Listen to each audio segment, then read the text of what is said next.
Rich history. A year ago on this hallowed ground, the Florida Gators celebrated a 1-point win over Auburn and a third straight title.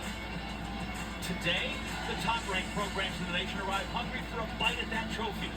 The best of the best run to secure their spots in Friday's finals, where it's always a race for points. It's all going down at Track Town, and the festivities begin now.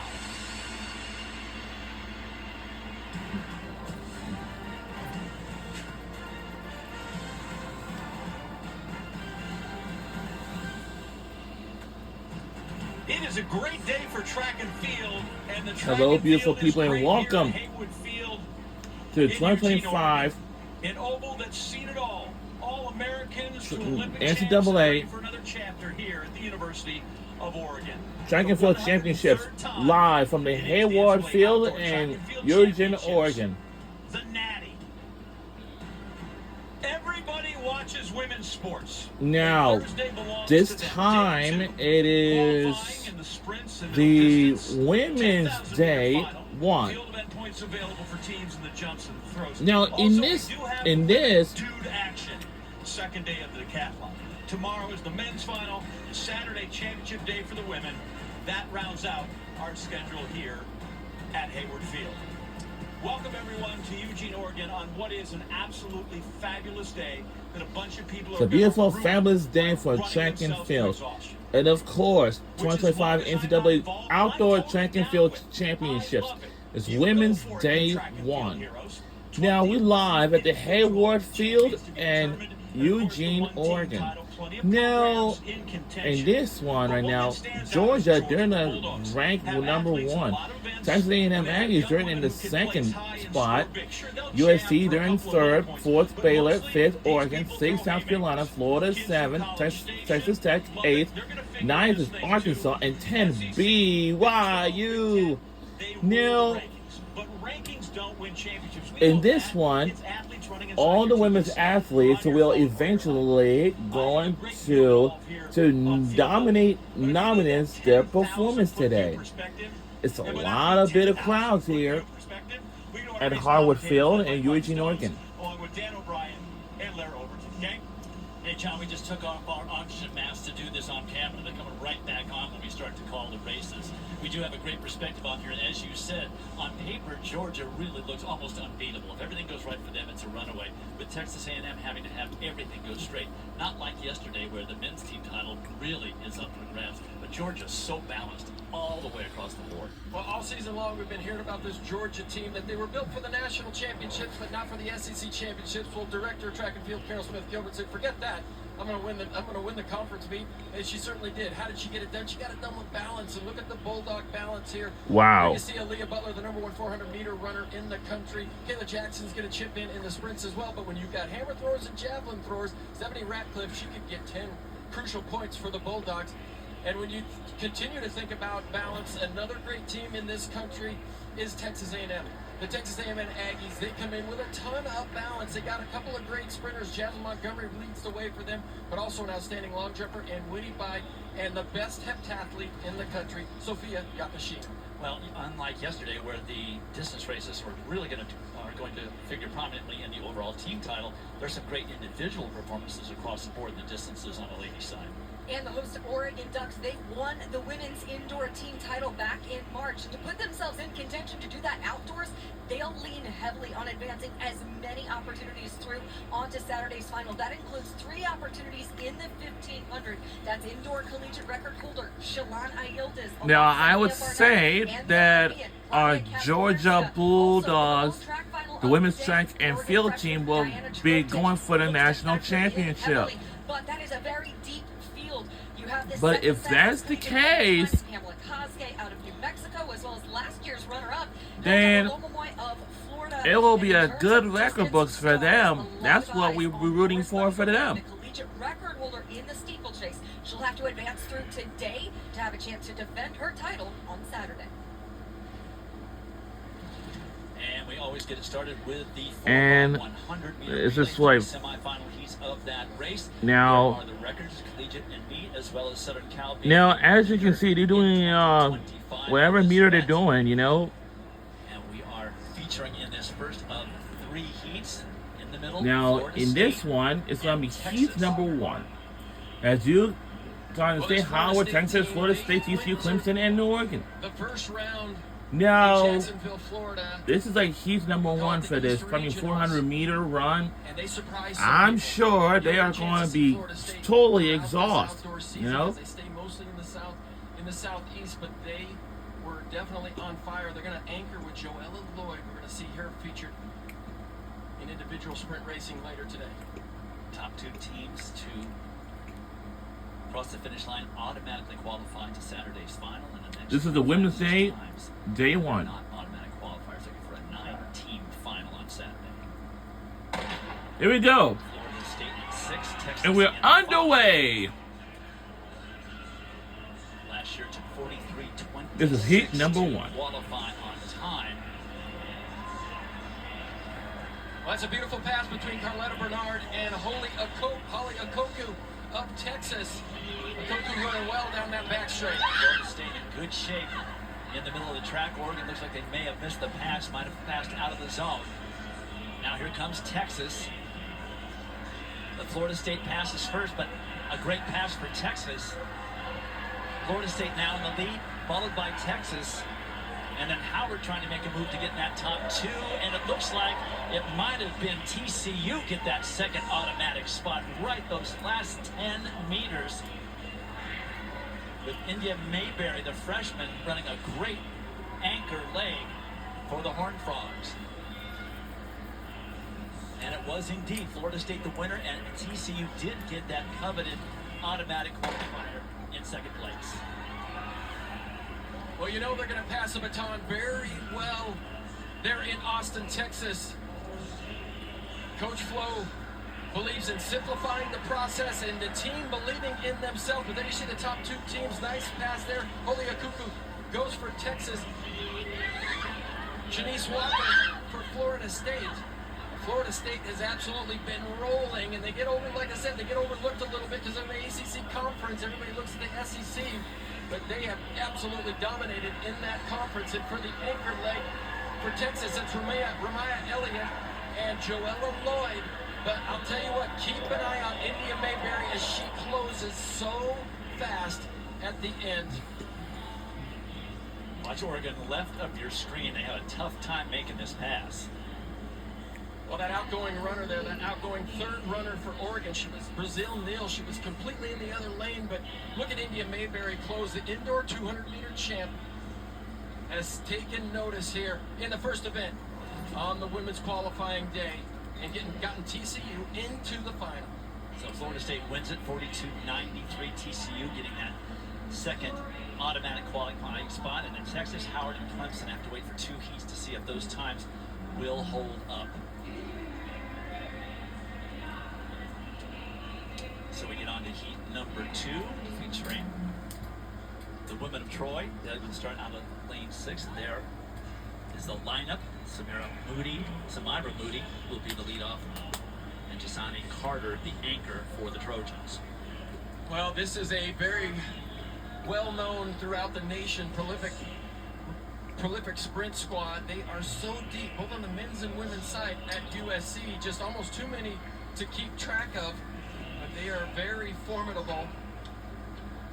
And you know what they do at LSU? They just win the 4x1. They know how to do it. Dennis Shaver does a wonderful job.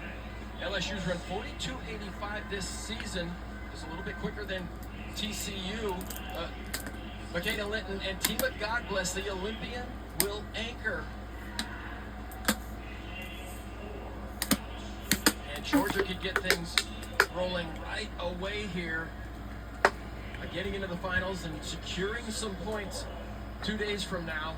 But Dejanay Oakley, the 400-meter specialist, she will anchor this Georgia Bulldog squad. And we do not see Kayla Jackson on that team. USC with the fastest time in the country this year, 42.36. LSU having not won this event since 2018. Always right there in contention, but just not on the top of the podium for the last 7 seasons. There is the lineup. LSU in 5, USC in 6, Georgia in 7. You 2 can automatically qualify. You UCLA down there in lane 4. They've run well this year as well. 43.03, new school record at the dual meet earlier this spring.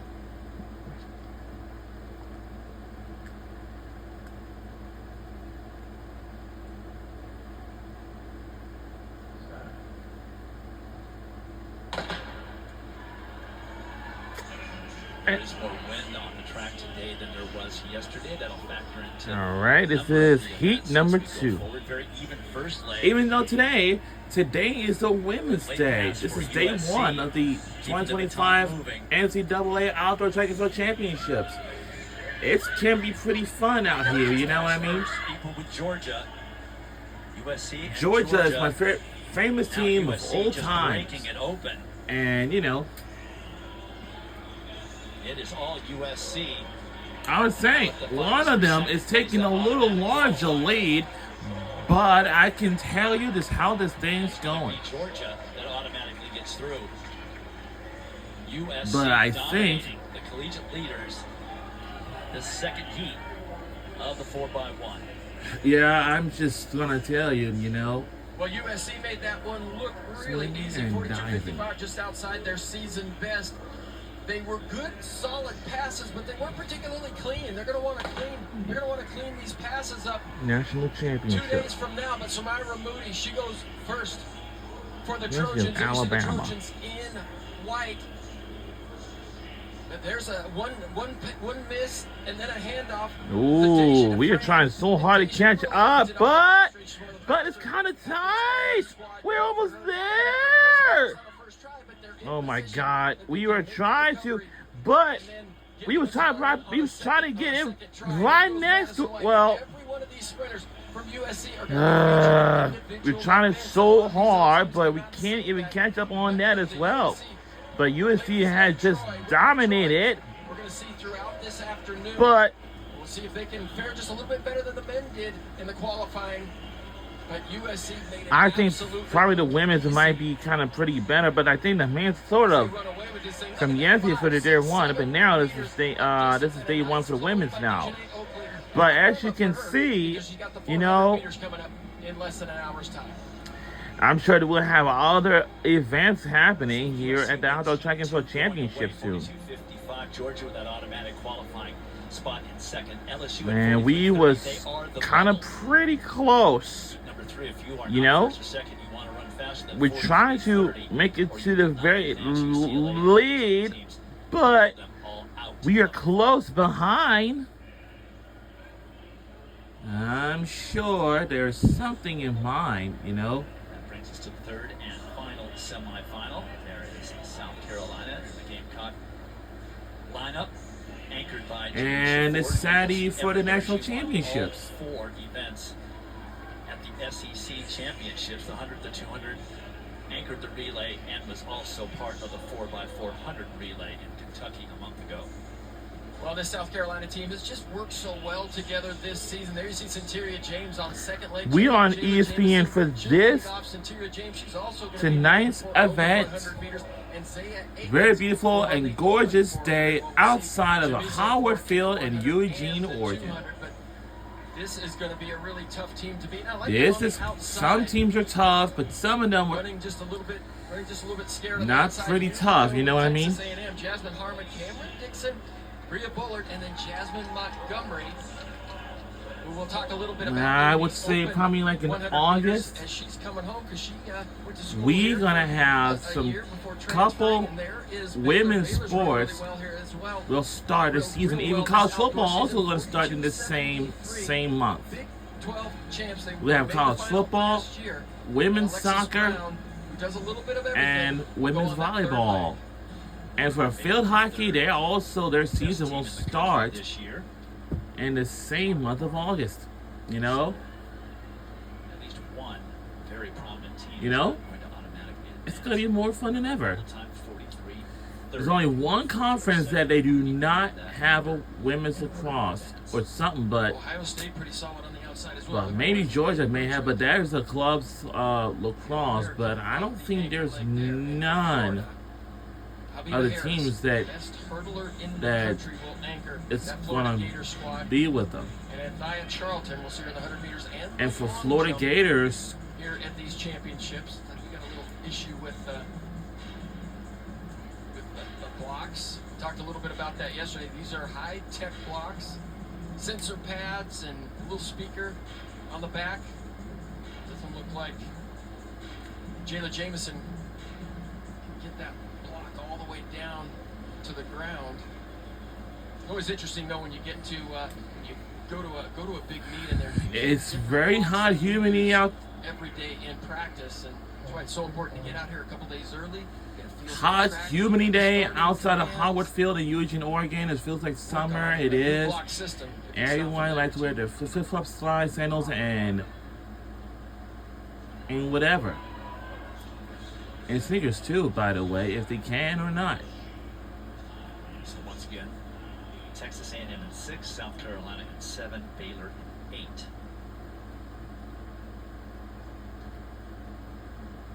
All right.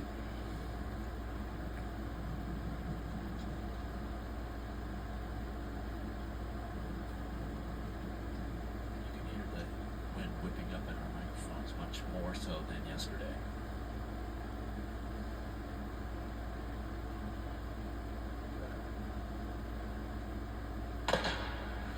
And this is heat number 3, and we're underway.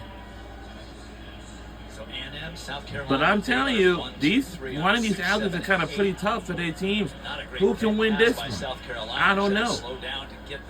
But I'm sure they want to slow down and get the batons. And it's kind of really pretty crazy competition, and we need to know who is in front. Uh-oh, this is going to be a close one. Will it happen or not? I don't think so. It will not. What an amazing last leg by the What a very last leg that is. Was about 6 meters down. But I can tell you, it isn't. The Florida runner Amoeba Harris and just ran past her. That's almost a very close finish. Maybe a 3-way tie or something like that. We're just gonna have to see that again. For South Carolina. Well, this is gonna be a fun final. South Carolina certainly not their best trip around, but their fastest. But it's one of them kind of pretty fast than everyone else, but it cannot be that one. Aggies to secure that spot in the finals just walked down Habiba Harris, and this is advancing into finals. I think maybe one of these, maybe so. Well, it took 43.08 to make it through this year. Florida and Howard making it through on time along with Texas. So just as it should be, season bests all over the place for these teams. This is the Nationals. It's the time to be doing your best. When we come back, we will have 3 semifinals in the 1,500 meters. We'll be right back on the other side. Don't go anywhere. We're having fun so far.